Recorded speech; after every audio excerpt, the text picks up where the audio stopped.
అందరికీ నమస్కారం. ఈరోజు మీ అందరికీ నేను వినిపించబోయే కథ కరడుగట్టిన స్వార్థం. రచయిత విప్పగుంట జ్ఞానప్రసూనాంబ గారు. ఇక కథలోకి వెళితే, నాన్నగారి వద్ద నుంచి వచ్చిన ఆ ఉత్తరాన్ని 10 మార్లు చదివాను. మనసంతా బాధతో నిండిపోయింది. తాతయ్య గారికి సుస్థిగా ఉందని, తామంతా స్వగ్రామం వెళ్తున్నామని రాశారు. అలా అందరూ బయలుదేరారంటే తాతయ్య పరిస్థితి చాలా ప్రమాదకరంగా ఉండి ఉంటుంది. నేను వెళ్తే రెక్కలు కట్టుకొని ఊర్లో వాలాలనిపించింది. కానీ 2 రోజుల్లో ఫైనల్ ఇయర్ పరీక్షలు ప్రారంభం కాబోతున్నాయి. ఇన్నాళ్ల శ్రమ అంతా పోతే పోని అనిపించింది మరుక్షణంలో.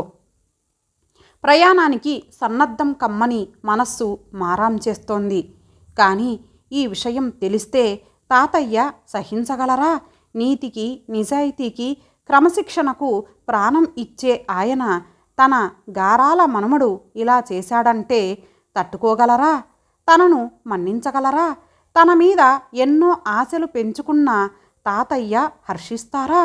ఆయన అభిప్రాయాలను వమ్ము చేయడం తగునా?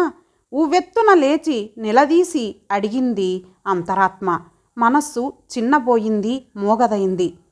తాతయ్య ఆలోచనలతో నిండిపోయింది నా అంతరంగం. అసలు నేను ఈ రోజున ఏఎఫ్ఎంసీలో చేరడానికి స్ఫూర్తినిచ్చింది ఆయనే. తాతయ్యకు నేనంటే అభిమానం. ఇంటికి ప్రథమ పౌత్రుడినన్న విషయం సదా గుర్తు చేస్తుంటారు. నా పట్ల వాత్సల్యం, ఆదరం, అభిమానం మెండు ఆయనకు. నా బాల్యం ఆయన వద్దనే గడిచింది. ఉద్యోగరీత్యా నాన్నగారు హైదరాబాదు వెళ్ళారు. సరి అయిన వసతులు అమర్చుకునే వరకు నన్ను నానమ్మ, తాతయ్య పెంచి పెద్ద చేశారు. తప్పటడుగులు వేస్తుంటే పడిపోకుండా 2 చేతుల చూపుడు వ్రేళ్ళు అందించి పడకుండా నడక నేర్పారు. బడిలో వేయకముందే గురుభక్తి శిష్యుల కర్తవ్యం, స్నేహశీలతను గూర్చి ఏకలవ్య, సాందీప, శ్రీకృష్ణ, కుచేల కథలను చెప్పారు. పురుషోత్తముడు, శివాజీ వంటి దేశభక్తి తత్పరుల కథలతో పాటు విప్లవ వీరులైన వీరపాండ్య, కట్టబొమ్మన్, అల్లూరి సీతారామరాజు, భగత్ సింగ్ కథలను కూడా చెప్పారు. స్వార్థరహితులైన గాంధీజీ గుణగణాలను, ఆశయాలను, ఆయన కలలను గూర్చి కథలు కథలుగా చెప్పేవారు. ఈనాడు నాలో కించిత్తు చోటు చేసుకున్న దేశభక్తి, స్నేహశీలతకు బీజం నాటింది తాతయ్య బోధలే. ఆయన్ని చూసి 4 సంవత్సరాలైంది. సెలవుల్లో పూణే నుండి హైదరాబాదుకు వెళ్ళినా ఎక్కువ సమయం సీనియర్లతో చర్చలకు లైబ్రరీలోనే గడిచిపోతుండేది. ఫైనల్ ఇయర్ పరీక్షలు రాసి తాతయ్యను చూసి హైదరాబాదు వెళ్ళాలనుకున్నాను. ఇంతలో ఇలాంటి మాట వినిపిస్తుందనుకోలేదు. అప్రయత్నంగా నా కళ్ళ నుండి 2 వెచ్చటి కన్నీటి బొట్లు బుగ్గల మీద జాలువారి టప్ టప్ మని నా ముందున్న పుస్తకాల మీద పడ్డాయి. ఛ, ఇదేమిటి శివ, చిన్నపిల్లాడిలా? మీ తాతయ్య గారికి ఏమీ అవలేదు, లక్షణంగా ఉంటారు, డోంట్ వరీ అని నా భుజం తట్టాడు నరేన్. అతడు నా క్లాస్మేట్, రూమ్మేట్, క్లోజ్ ఫ్రెండ్. అతను కూడా హైదరాబాద్ నివాసి. పూణేకు వచ్చి నాతో పాటు జాయిన్ అయిన తర్వాతే పరిచయం అయ్యింది. ఆ పరిచయం స్నేహంగా మారింది. నాకు తాతయ్యకు గల అనుబంధం అతనికి తెలుసు. మనస్సు కుదుటపరచుకొని చదువు మీద దృష్టి కేంద్రీకరించ ప్రయత్నించాను. తాతయ్యను గురించిన ఆందోళనతో, నరేన్ ఊరడింపుతో మరో 3 రోజులు గడిచిపోయాయి. నరేన్ సాహచర్యంతో, స్వాంతనతో పరీక్ష బాగానే రాయగలిగాను. 4వ రోజున నాన్నగారు ఫోన్ చేశారు. తాతయ్య కోలుకున్నారని, పరీక్షలు బాగా రాయమన్నారని చెప్పారు నాన్న. పరీక్షలు పూర్తి కాగానే ఊరెళ్ళి తాతయ్యను చూసి వస్తానని నాన్నకు చెప్పాను. సంతోషంతో నరేన్ను చూశాను. ద్విగుణీకృత ఉత్సాహంతో చదివి పరీక్షలు రాశాను. మరుసటి రోజే ప్రయాణం. ఈసారి రేణిగుంట మీదుగా నా ప్రయాణం. నెల్లూరులో దిగి 10 కిలోమీటర్లు బస్ ప్రయాణం చేయాలి మా ఊరు చేరాలంటే. నెల్లూరు అనుకోగానే రంగనాయకుల స్వామి తిరునాళ్ళు, చెరుకుగడలు, రంగుల రాట్నం, డైమండ్ డబ్బా ఆటలు గుర్తుకు వచ్చి నవ్వుకున్నాను. అత్తయ్యల కోసం అమ్మ, పిన్ని, చెల్లెళ్ళ కోసం తాతయ్యకు తెలియకుండా నానమ్మ కొనే రకరకాల సామాన్లు, పిన్నులు, రిబ్బన్లు, గాజులు, బుడ్డలు నా కళ్ళ ముందు మెదిలాయి.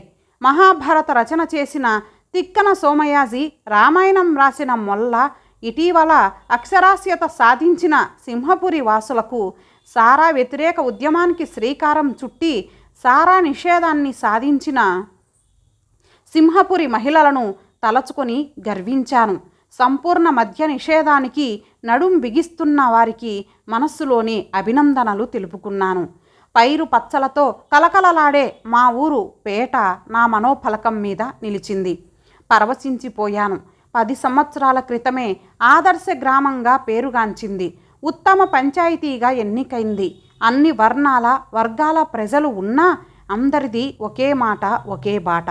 ఆ అందరినీ అంత ఒద్దికగా నడిపిస్తున్నది కరణం పెదనాన్న, మునసబు మామయ్య, పెద్దకాపు రామన్న, తలారి చిన్నయ్య, వెట్టి వెంకన్న అన్నది సత్యదూరం కాదు.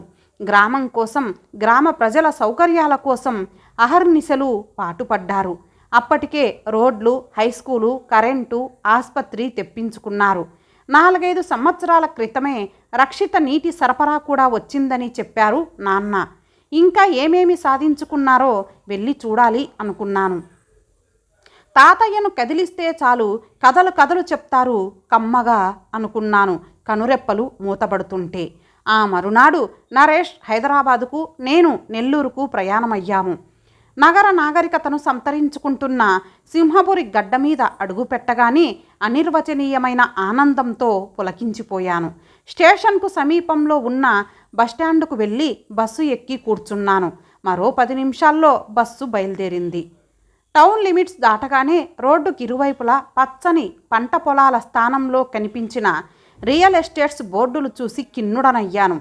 కొత్తగా వెలసిన బ్రాందీ షాపులు, కాన్వెంట్లు, కోచింగ్ సెంటర్లు చూసి తల ప్రక్కకు తిప్పుకున్నాను. అరగంటలో ఊర్లో ఆగింది బస్సు. తెలిసిన వాళ్ళెవరైనా కనిపిస్తారేమోనని ఆశగా చూస్తూ ఇంటివైపు నడక సాగించాను. వీధి వాకిట్లో గుంపులుగా ఉన్న జనాన్ని చూసి నా గుండె గుబేల్మంది. నడక వేగం హెచ్చించాను. అందరి చేతుల్లో ఖాళీ బిందెలు.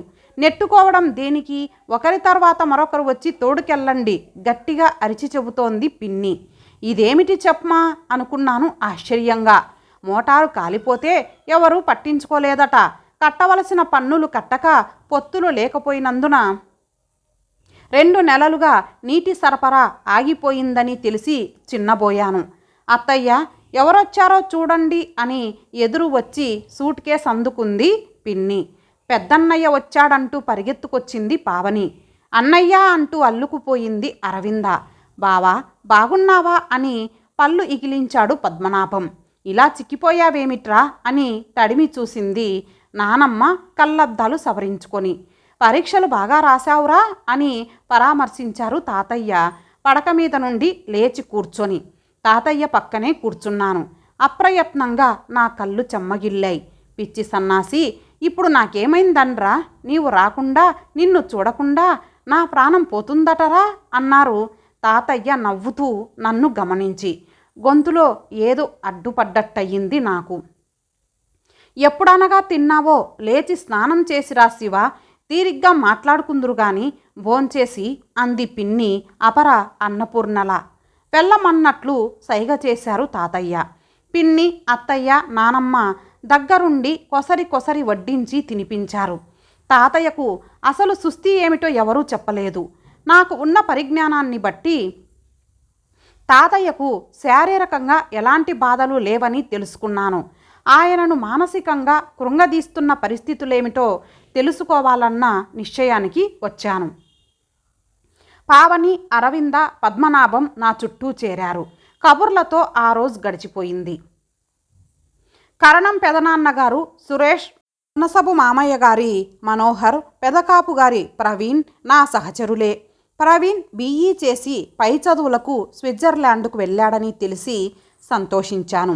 టీచర్ ఉద్యోగానికి సెలవు పెట్టి సురేష్ కోచింగ్ సెంటర్లో చేరాడని తెలిసి బాధపడ్డాను. మనోహర్ మునసబు మామయ్య గారి అబ్బాయి సర్పంచ్గా ఎన్నికైనా రాజకీయ అనుభవం లేనందున ఇతరులను నమ్మి మోసపోయాడని, నలుగురిలోకి రాలేక గడప దాటడం లేదని తెలిసి విచారించాను. ఆ మరునాడు అందరినీ కలవాలని బయలుదేరాను. పెద్దలందరూ నాతో చాలా ఆప్యాయంగా ఆదరణగా మాట్లాడారు. కానీ గ్రామం పట్ల అందరిలోనూ నిర్లిప్తత చోటు చేసుకుందని గమనించాను. సురేష్, మనోహర్ ముక్తసరిగా మాట్లాడారు. వాళ్ళ ప్రవర్తన నాకు నిరాశను కలిగించింది. అదివరలోనైతే వేసవి సెలవులకు నేనొస్తానని తెలియగానే నా రాక కోసం ఎదురు చూస్తూ ఉండేవాళ్ళు. వచ్చిన మరు నిమిషం నుండే తోటల్లో విహారాలు, కోనేటిలో ఈతలు, ఊరి వెలుపలకు షికార్లకు బయలుదేరేవాళ్ళం. 4-5 సంవత్సరాలలో ఇంత మార్ప భరించడం కష్టమే అనిపించినా యథార్థమిది. మెల్లగా వెనుదిరిగాను. చదువుకున్న పాఠశాల చూడాలన్న కాంక్షతో అటువైపు నడిచాను. సెలవులు కారణంగా చెత్తాచెదారంతో నిండిపోయింది ప్రాంగణం. సంచార జాతుల వారికి ఆశ్రయంగా, చతుర్ముఖ పారాయణానికి అనువైన ప్రదేశంగా మారిన పవిత్ర మందిర దుస్థితికి చింతిస్తూ వెనుదిరిగాను భారమైన మనసుతో. శివన్న అన్న పిలుపుతో వెనుదిరిగి చూశాను. 5-6 అమ్మాయిలు నిలబడి ఉన్నారు. వాళ్ళలో నన్ను పిలిచిందెవరో, అసలు నన్నేనో కాదో అన్న సంశయం కలిగింది నాలో. చిన్నయ్య కూతుర్ని నీరజను అంది 18 ఏండ్ల పడతి. పరికించి చూశాను. వెంకన్న కూతురు మమత, చినకాపుగారి సిరిత కూడా ఉన్నారు. జామకాయల కోసం, మామిడి పిందెల కోసం మా వెంటబడి బ్రతిమాలి భంగపడి అలిగి సాధించుకునే వాళ్లను వేపుకు తినేవాళ్ళం. అన్నా అన్నా అని ప్రాధేయపడేవాళ్ళు. చివరకు కోరినన్ని కోసి ఇచ్చి కాపలా వాళ్లతో చివాట్లు తినేవాళ్ళం. గతం గుర్తుకు వచ్చి చిరునవ్వు పెదవులపై విచ్చుకుంది. బావున్నారా అన్నాను అందరినీ పలకరింపుగా. అయినా ఈ వేళప్పుడు కట్టగట్టుకొని ఎక్కడికి బయలుదేరారో అనుకున్నాను. ఆ మాటే అడిగాను. వాళ్ళంతా పొదుపు లక్ష్మి గ్రూపు లీడర్లుగా పనిచేస్తున్నారట. డబ్బు జమ చేయను బ్యాంకుకు వెళ్తున్నారట. అందరూ గ్రాడ్యుయేట్లయ్యారు. నిస్వార్థంగా పనిచేస్తున్న వాళ్లను మనస్ఫూర్తిగా అభినందించాను. మిగిలిన పరిస్థితులు ఎలా ఉన్నా మహిళల్లో వచ్చిన మార్పు మాత్రం నాకు అత్యంత ఆనందాన్ని కలిగించింది. ఇంటికి వెళ్ళి తాతయ్యతో ఆ విషయమే చెప్పాను. దీర్ఘంగా నిట్టూర్చారాయన. ఆ నిట్టూర్పు వెనుక దాగిన వ్యధకు కారణం తెలుసుకోవాలి అన్న ఆరాటం అధికమైంది నాలో. వారం రోజులు గడిచిపోయాయి. తాతయ్యలో కాస్త మార్పు కనిపించింది. పిన్ని, నానమ్మ కూడా సంతోషించారు. నీ రాక తాతయ్యకు బలాన్నిచ్చిందిరా అంది నానమ్మ. త్వరగా బయలుదేరి రమ్మని నాన్న కబురు చేశారు. ఆ మాట వినగానే నీరసించినట్లయింది నానమ్మ. తాతయ్యను నానమ్మను తీసుకొని వెళ్తే అనుకున్నాను. ఏమైనా తాతయ్యకు కాస్త మార్పు అవసరమనిపించింది నాకు. కానీ బాబాయ్ అందుకు అంగీకరించలేదు. ఈ వయస్సులో, ఈ పరిస్థితులలో తాతయ్యను కదల్చడం తనకిష్టం లేదని, పైగా వాతావరణ మార్పుల వల్ల ఆయన ఆరోగ్యం దెబ్బతినే అవకాశం ఉందని తెగేసి చెప్పారు. అది ఆలోచించవలసిన విషయమే అనిపించింది. బాబాయ్ పట్ల మదిలో ఏర్పడ్డ తొలగిపోయింది. కానీ తాతయ్య మానసిక అనారోగ్యానికి కారణం మాత్రం తెలియలేదు. అత్తయ్యను పంపించమని మామయ్య ఉత్తరం రాశారు. అత్తయ్య కోసం షాపింగ్ చేయాలని బాబాయ్, పిన్ని, పిల్లలు అత్తయ్యతో టౌన్కి వెళ్ళారు. నానమ్మ దేవుడి గదిలో ఉంది. శివ అన్న తాతయ్య పిలుపుతో హాల్లో పచార్లు చేస్తున్న నేను ఆయన చెంతకు వెళ్ళాను. ఎంత మారిపోయిందిరా సమాజం అన్నారు ఆర్తిగా. సమాజంలో నీతి కన్నా అవినీతికే స్థానం, బలం, అధికారం చేకూరుతున్నాయి. మనుషుల్లో స్వార్థం కరుడుగట్టుకుపోతోంది. దినదినానికి ధనకాంక్ష అధికమవుతోంది. కులమత విభేదాలను రెచ్చగొట్టి పబ్బం గడుపుకుంటున్న కుటిల నీతిజ్ఞులు అధికమవుతున్నారు. సంఘానికి సేవ చేయకుంటే పర్వాలేదు, కానీ ద్రోహం చేయకుంటే అదే 10,000. నీవు మాత్రం అవినీతికి పాలుపడకు. చేతనైతే 10 మందికి మేలు చేయి, కానీ కలలో కూడా కీడు తలపెట్టకు అన్నారు ఉద్వేగంగా నా చేయిని తన చేతుల్లోకి తీసుకొని. అలాగే అన్నాను. ఆయన చేతిలో చేయి వేసి తృప్తిగా నా వైపు చూసి నవ్వారు. నేటి సామాజిక పరిస్థితులను తట్టుకోలేకపోతోంది ఆయన మనస్సు. స్వాతంత్ర్య సమరయోధుడాయన. మరి మామయ్య గారిని శివతో పంపించండి. కొంతకాలం ప్రశాంతంగా గడిపి వస్తారు. ఆయన ఆరోగ్యం కుదుటపడుతుంది. బ్రతిమాలే ధోరణిలో చెబుతోంది పిన్ని. ఛ, నోర్ముయ్. ఆ ముసలోడు ఉన్నా ఊడినా ఇక్కడ పడి ఉండాల్సిందే. ఉంటే ఆయన కొడుకునన్న అభిమానంతో చస్తే ఆయన మీది సానుభూతితో నాకే పడతాయి ఓట్లన్నీ కఠినంగా అన్నాడు బాబాయ్. కొయ్యబారిపోయాను ఆ సంభాషణ విని. తేరుకోవడానికి కొన్ని నిమిషాలు పట్టాయి.